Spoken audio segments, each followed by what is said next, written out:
Hi everyone, it's Kate Good again here at the Intrepid Sierra and Space Museum. I'm once again in the restoration hangar, as you are probably used to by now. And we have a new plane in our hangar. We were able to push out the Chickasaw and the Cobra last week to pull in our Grumman Cougar. So a little bit of background on the Cougar and this plane itself. So the Cougar itself was a project by the Navy that this is an F9F8 is ours in particular. They started production in 1953. The first one to fly was in 1954, and they were used as, they had bomb armaments on them, and they were used as fighters, which is the F designation. In the beginning, where this came from, the Navy had something called the Panther, and it looks like this, and it's fixed wing instead of the folding. So they changed it to, they weren't really sure at that point in time if fixed wing or folding wing was better, and the folding wing wasn't quite trusted yet because they thought that it was not as stable and the flight wouldn't be as good and everything else. One of the rare things about how this went is that usually planes are just designated with a different number and letter system, but they changed the name entirely to Cougar. So as you can see from this one, it's a bit different than what I have behind me with the fixed wing all the way out, the different tips, but similarly painted. So by the time we get around to 53, now we're getting into the folded wing. And Liam, if you could just like turn the camera ever so, actually you can just see it in the back. Fine. So you can see up at this back, the wing furthest from you is in really rough shape. We have a hard time getting paint to stick to that for some reason. But having the folded wing allowed for more versatility for this aircraft as well as on aircraft carriers because it made more space for more planes.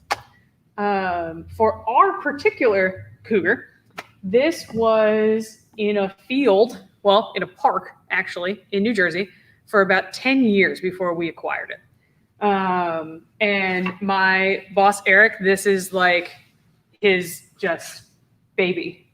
He put this whole thing back together, restored it from the ground up when we first got it. And I have a couple of pictures of when it came to the deck, what it looked like. And remember, this sat out in a field for about 10 years. So it was in really poor shape when we got it. So this is from the nose looking back. And then I have another one. And this is from the tail. And it's just, as you can see, a total mess. They had to strip it down. It was already pretty stripped down. And it was actually in a park where people were climbing on it. Kids played with it like it was a jungle gym. There were holes. There was all kinds of stuff with this. So we got it, and it became a lovely part of our collection. So what we acquired it in '97. So I do need to give major kudos to my boss, Eric, for the wonderful, this is a wonderful condition for us to work with. So what we're doing is very similar to what we do when we do a regular refurbishment. Peter and I did a walk around. There are no places with major corrosion. There are no places where we need to add a patch or cut anything out. This is truly a repaint, which is awesome. So today, as you have seen before, but it's what I got to do, I will be sanding and getting this all started. You can see where I started here, and you can see how it's a very different color, obviously. This will go down to about this white color and to this kind of olive drab green. Those are primers and coatings, so the paint would stay better. As a reminder, the reason that we sand is to get an even surface. There's a big ass bug there. To get an even surface and to have some roughed up spots so the paint and the primer will stick better when we get to that stage. And once again, you won't see me go all the way down to the metal on purpose. You'll have spots here and there, but the further you go down to the metal, you're taking off a lot of anti-corrosion coating. You're taking off a lot of good stuff that's on the outside of the plane. So let me grab my PPE, my dust mask, like usual.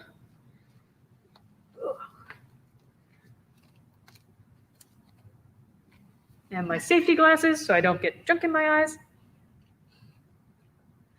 Adjust this. As everyone knows with this pandemic, wearing masks and glasses is like the worst.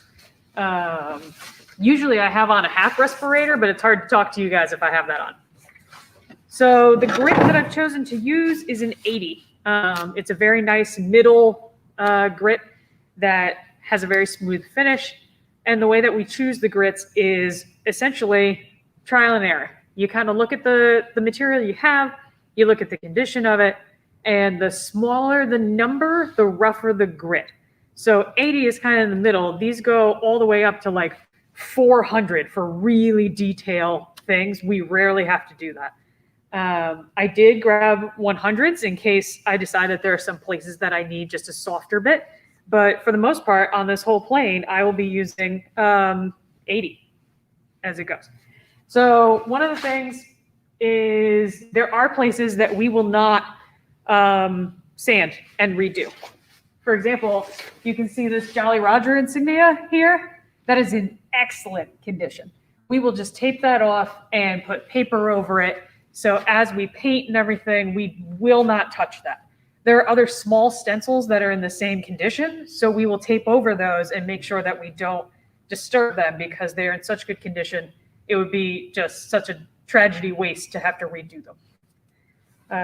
Okay, so I'm gonna keep going. And if you have questions or comments or shout outs or whatever, Liam is here to graciously interrupt me as he pleases.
Okay,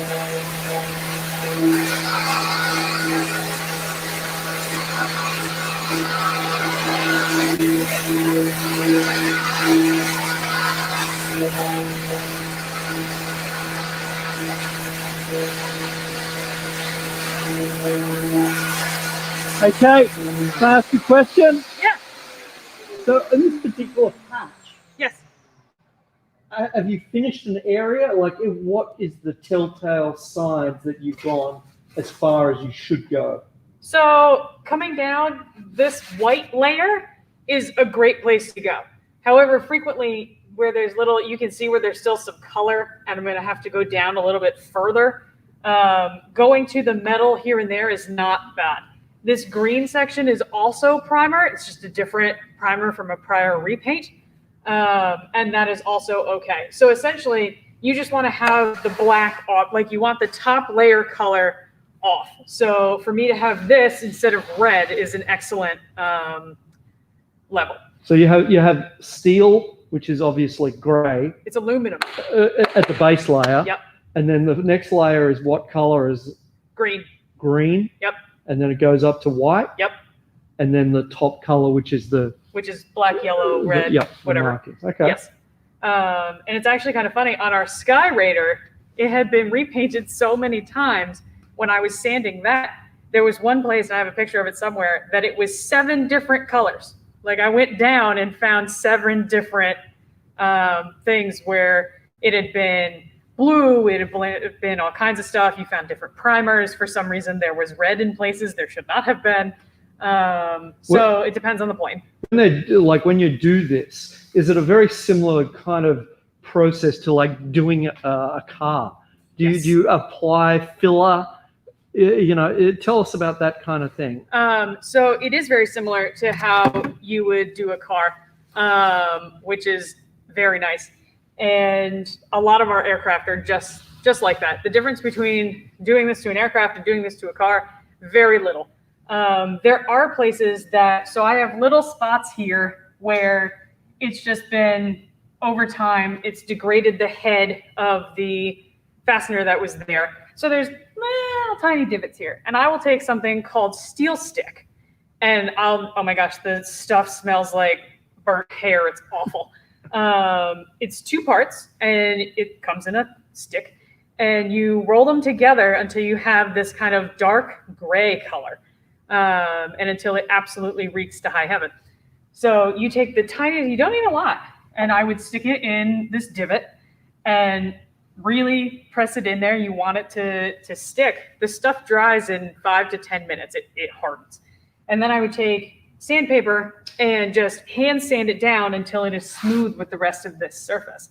And then we can prime and paint over it just like we would anything else.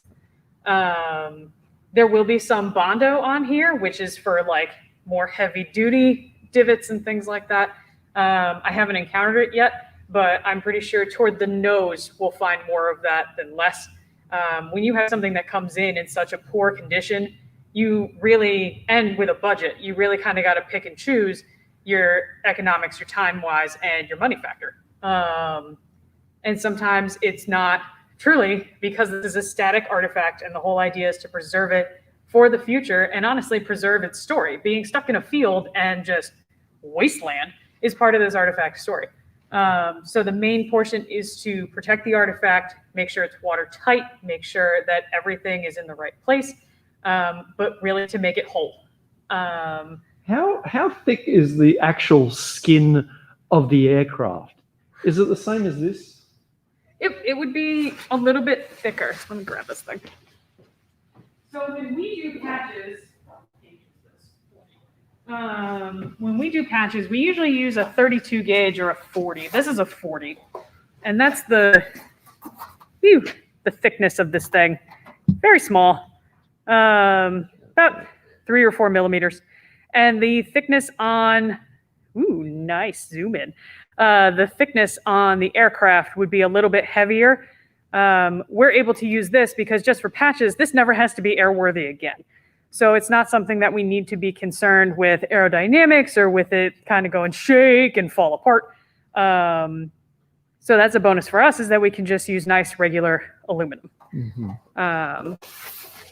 Yeah, we do. Restoration is its own kind of animal.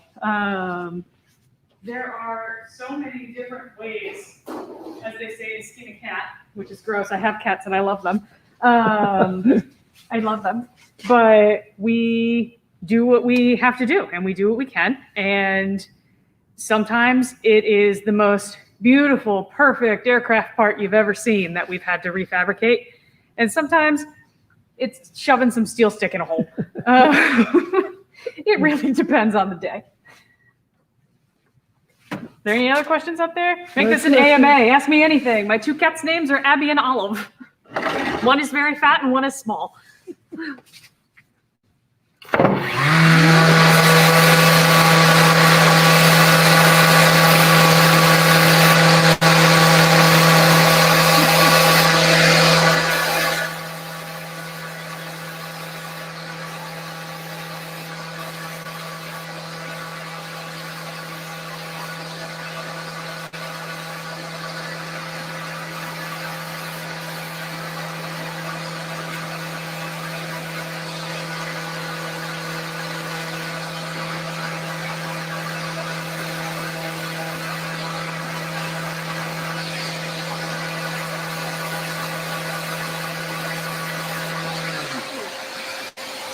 Another thing is you always want to be careful with round head fasteners.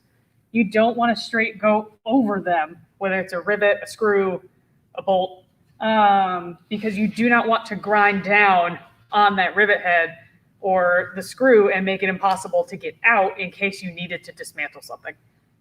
So here I have quite a few screw heads that, I think they're screws. They might be Kimlins. No, they're screws. That I don't want to grind all over. So that's why I'm being very careful and kind of edging around them. And when I hit a certain point, you've seen the tiny sander that makes just an absolute mess. I will take that and go around it for more detail to make sure that it's off of there. Having a little bit of paint on the top of these, not a big deal whatsoever. Because it's easy to just doing 2 coats of primer is very helpful. With little things like that, it's okay. If we did that to the whole plane, it would be a mess and fall apart.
Okay, I got a question. Yes. Can you tell us about the piece of equipment that you're using to sand? Is this a normal sander that you buy? So you can buy these. They are more expensive than the average sander that you will buy at Home Depot. These actually need to be, usually hardware stores will sell them or an authorized dealer, or you can get them directly from the company called Festool. A bonus of this in why I don't have to wear my full face mask today is because all these little, here, I'll walk up here. All these little holes are a vacuum. So as I'm sanding, it's sucking in as much of the dust as possible, which means, I mean, it's still all over me and all over everything else, but it means that I don't have to worry about wearing my full face mask. It's very containable. And it's wonderful. So actually I need to change this pad. So the pads all go on Velcro, as you just heard.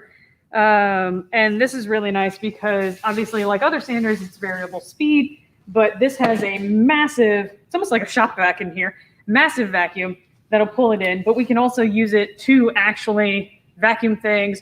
When I did the windows on the Chickasaw, I was cutting the plexi with a jigsaw that also attached to this and would suck in as much as possible.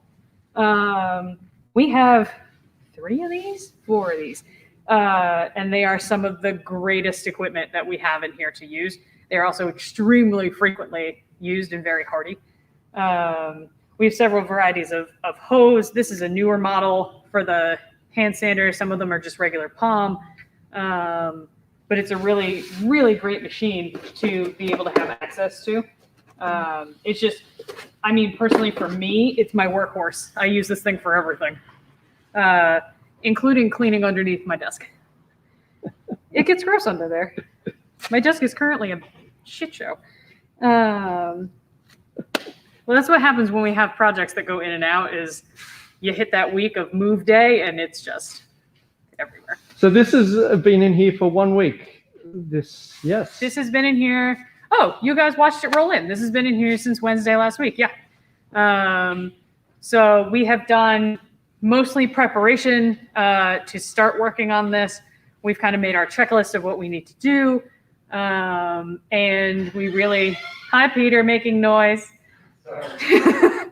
So now we know, okay, we need to sand. We need to look at the quality of the Bondo in some places. I'm going to have to steel stick a bunch of stuff. And part of the reason that it took us a while to do this and assess it is because we have volunteers who come in and we need to know what jobs that we can safely give them or show them how to do that it helps us complete things on time or even faster, which is nice. So it's really good to actually go through your whole project and it changes, the list changes. You find things that you didn't expect, like the amount of rust that was in the starter cart I was working on. Did not expect that, thought that was going to be a much more minor project than it turned out. Is there any kind of major fabrication on this one, or is it just preservation? We are so lucky. It's just preservation. A lot of time we will find like corrosion that we truly have to cut out the part of the panel to get rid of that and replace it. If it's that bad. Sometimes you find spots. I had one on the Sky Raider where I was like, oh wow, that's a lot of corrosion, and I poked it and my finger went right through. That was not great. But most of the aircraft here, and this is epic, unless we are truly doing them from the ground up like Sky Raider or originally this, don't need a lot of patchwork. And if they do, a lot of the time, there's 2 types of patches that we use in here. There's one called a scab patch, which will just form the metal and we'll cut out what we need to do so it's not all that junk underneath there because it will just continue to degrade. And you just get to rivet it right over the surface. And then we do something called a flush patch where you cut out your section, but you make pieces for it that can like set inside and then it will be totally flush to the aircraft. Frequently we do flush patches as much as possible. They just look prettier, but there's nothing wrong with doing a scab patch either. And you will see on a lot of our planes, a lot of different styles of patches, most of which we didn't do. Those came to us with those patches. It's part of the story of the aircraft. It's part of where it came from when it was in service and things like that. So on here, there actually aren't even, I don't know how Eric did this because it's kind of amazing the few number of patches that are on here in the first place that he just managed to put all this together. Eric, you should come back and just work on this again for old time's sake. Just come and do this. It'll be fine. You know you're bored in your office. What's the Jolly Roger? What is that exactly? Oh. I know it's a sign of a pirate. But It's the sign of a pirate. All aircraft had different insignias for the different squadrons and even the pilots that were on them. So the Jolly Roger here, it's not original, but it was part of one of the paint schemes that follows this for one of the squadrons. I'm not sure which one. Our files are a mess. I'd have to look in the file to see where I could find which one it was. Underneath this particular one is another insignia that was just so destroyed and so far gone we couldn't save it. yeah.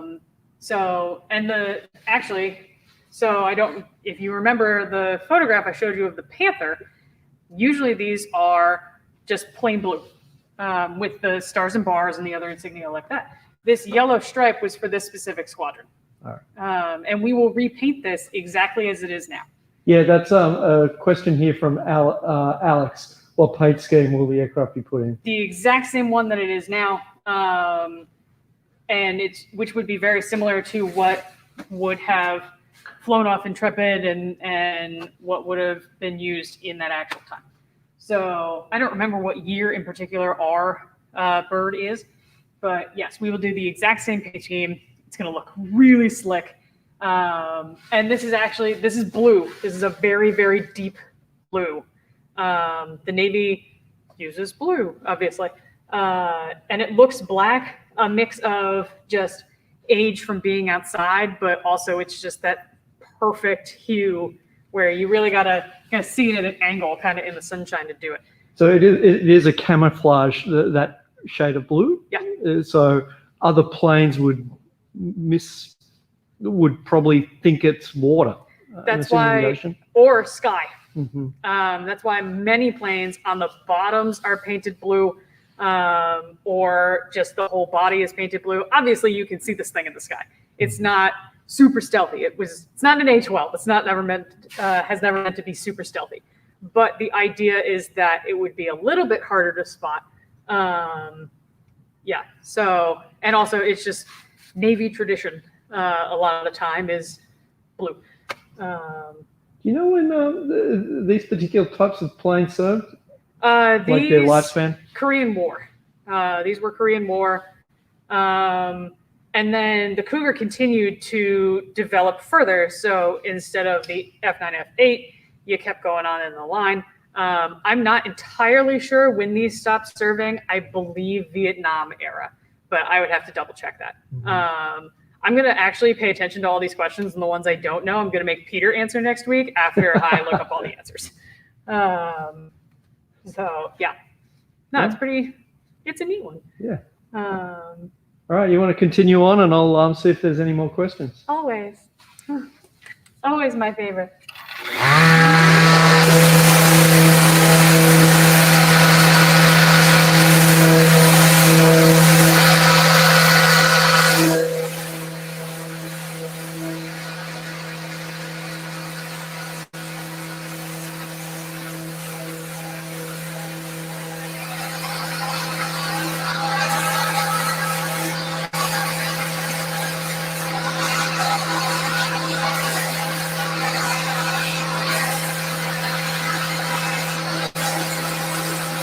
You got a question, Kate?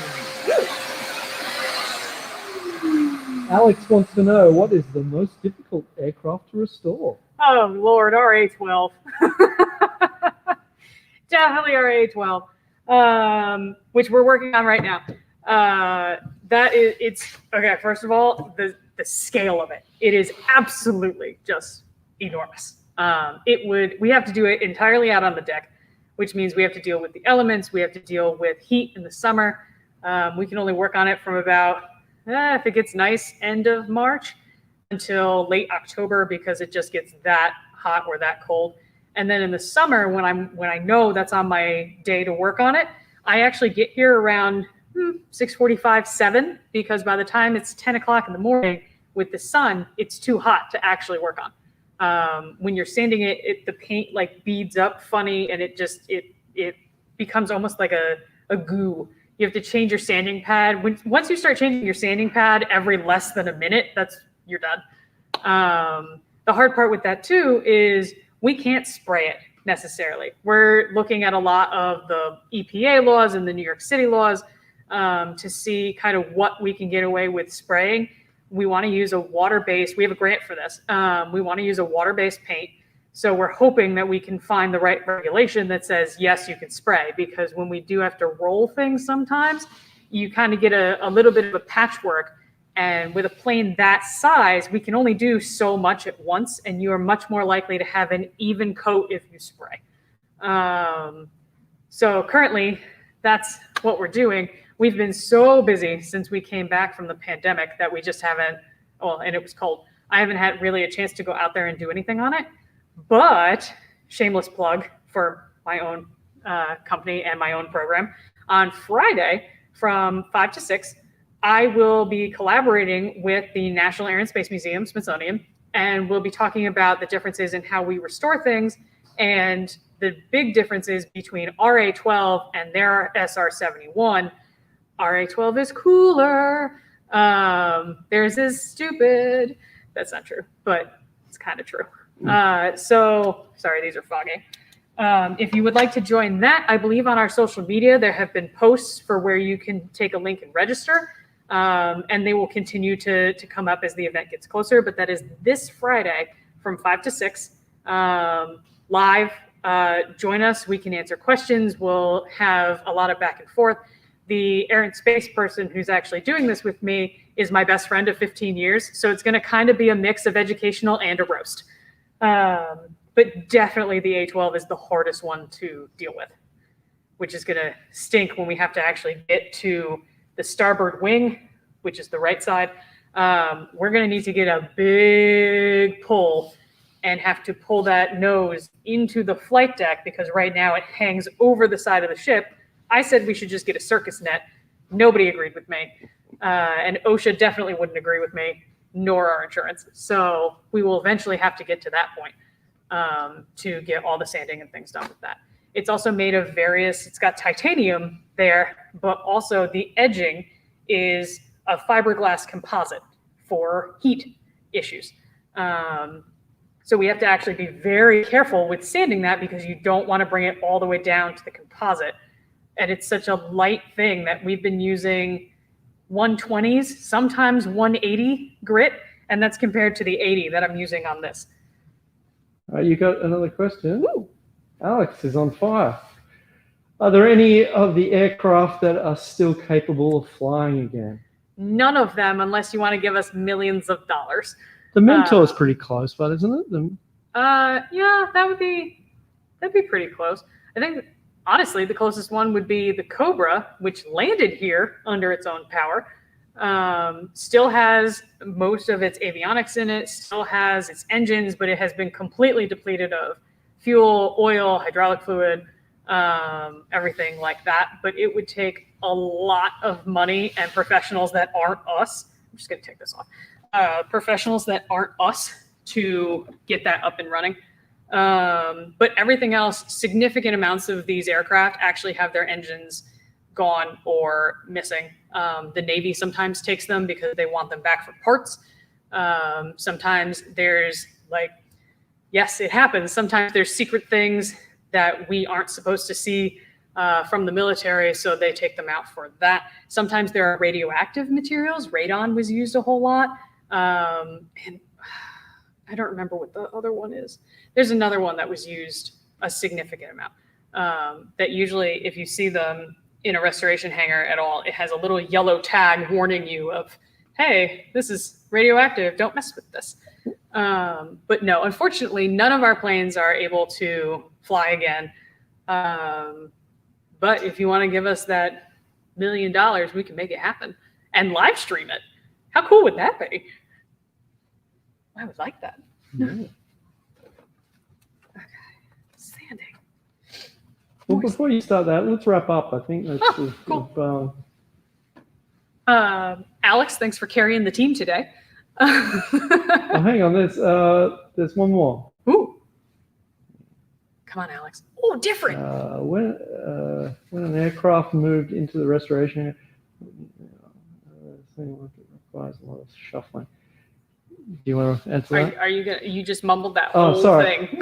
when an aircraft moved into the restoration hangar, before museum hours, after, seems like it would require a lot of shuffling, moving a plane around. It does, especially with how our planes are set up on the flight deck.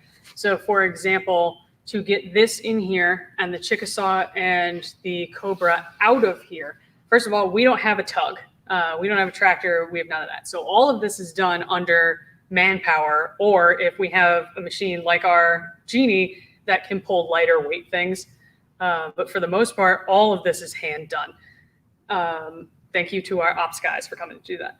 We frequently have to shift other planes and helicopters to be able to pull these out safely without damaging other things. And we have something called stanchions out on the flight deck that are these posts with the wires in them. I had to take down 34 of those to put back Cobra and Chickasaw to bring out this. And we had to actually move our T-34 out of a slot so we could put Cobra back in it. And that took quite the process too. So on average, I'd be willing to bet that we have to move at least 3 other aircraft in order to get one out, depending on where it is, which is nuts. But it's totally worth it. And we usually do these in the morning. After hours is kind of hard because we all have set schedules, so everybody goes home, and it would be hard for us to get the help to do it. But we definitely do this early in the morning. And right now we've had the benefit of having Monday, Tuesday, Wednesday. So we were actually able to spread out this move. A lot of times we got to do it in one day before we open. And that is really hard. So we are thankful for the major move that had to happen this summer, being while we have time, Monday, Tuesday, Wednesday. All right. I think we'll call it a day. Oh, cool. Thank you for joining me here at the Intrepid Sea Air and Space Museum. The Cougar will be ongoing until July. That's the fingers crossed. We should be done by then. So you'll be seeing a lot of us sanding and taping and painting, a lot similar to what I did with the starter cart. And hopefully, if we find some corrosion and stuff, we'll save it to show everybody. So thank you so much for joining us. Like and check out our social media. Once again, the Smithsonian collaboration is on Friday from 5 to 6. That's free for anybody. And go ahead and register beforehand, please. And we will see you next week.